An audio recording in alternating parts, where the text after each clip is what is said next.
For the next week, I'm going to train my ears every day. And all of this is to answer one question. Can we actually become better musicians by fixing our ears? And if so, how can we do that? At the end, I'm going to take a test to see how well this has worked. Subscribe if you enjoy the video, and let's go back to day 1 where all of this started.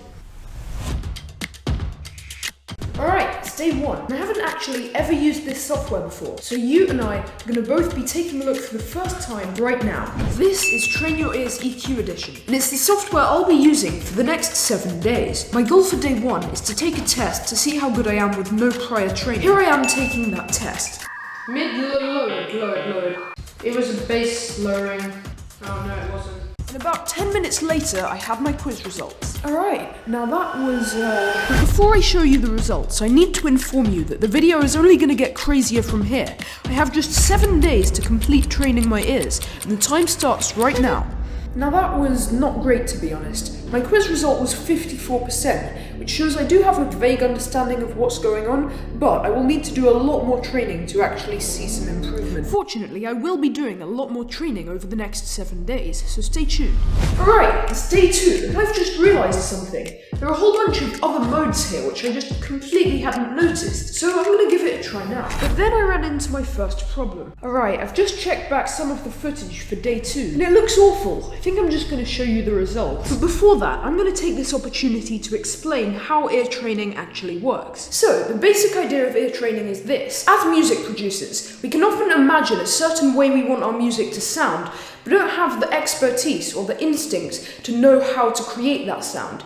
Ear training, in theory at least, fixes this, because by continually identifying certain frequencies, we begin to connect the numbers on our screen with the ideas in our head. This has 2 main benefits. First of all, you can save time, as you're no longer just relying on trial and error to make your music sound good. But secondly, you can just make better music overall, as none of your creativity is getting lost in that translation step. Anyway, my score for day 2 was 64%, showing that I have made an improvement since I started. What's crazy though is that I didn't even practice that much on day 2, so I was convinced that if I really knuckled down and worked hard on day 3, I could see a big change. But this is where things started to go wrong. So I haven't been able to get much footage today, things really aren't going well. For some reason, on day 3, barely any of the footage saved, and therefore I can't show you what the results I got were, because I don't know what the results I got were. I'll be totally honest, at this point, I was ready to just quit the video altogether and do something else. But anyway, as you can probably tell from the fact that you're watching this video, I decided to push through and see if there was any salvageable content in there. And boy am I glad I did, because on day 4, things got way better. Alright, this is day 4. By all standards, my practice on day 4 was actually going quite well. And so after training for nearly 45 minutes, I took the first test of day 4. Alright, I just got a score on the test of 69%. And to be honest, I want to do better, so I think I'm going to take the test again. And so I took the test again. At this point, I had made an improvement, but I was starting to get tired of the software, so I decided to give it a break and come back on day 5. On day 5, I didn't have much time to practice, and so my score only increased by 2%. What's worse is that there's a colossal problem I haven't been telling you about, but we'll get to that later. And I was actually starting to get quite concerned by this point, because I was going into the penultimate day of the challenge. This was really the end game. There was no messing around. So I wake up on day 6, and I'm just going to show you what happened. Here's the clip. Isn't the difference, is there? Oh, no, there was a difference. Okay, now there's no difference. Okay, I got it. Okay, I think I know this one. No, I did not know this one. Bass boost, definitely. Okay, I actually got this one right. And so after many attempts, I ended up with a score of 78%. And so here I am, going into the final day of this challenge. We're about to find out if this actually worked.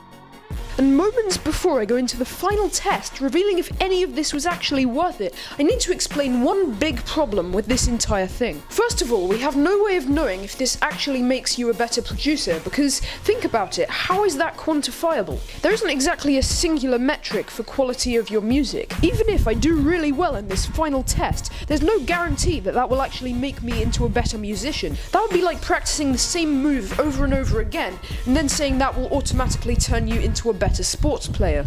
Fun fact, as I record this, I'm actually about to do the final test, and I am irrationally worried right now. Whew, let's do it. I've got the software open right here, and this is the final test. Let's get started. Okay, good start. First question, 100%. Close? Pretty close.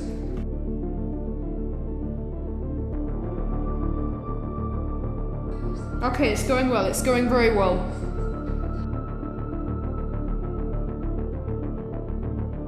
Alright, hang on a sec. But before I show you the result, I just wanted to remind you one final time, if you enjoyed this video at any point, just go ahead, press the subscribe button, and you'll stay updated on all future content. In the end, I got a score of 81%, which is a massive improvement from my initial score of 55%. However, since there's no way to quantify music making capability, it's not clear whether this has actually made me a better musician. In conclusion, ear training can definitely be an important step in your music production journey, but a more important step is having a robust system for making music, and I've got a video all about that right up here. Click the video on screen in the next 5 seconds to find out more.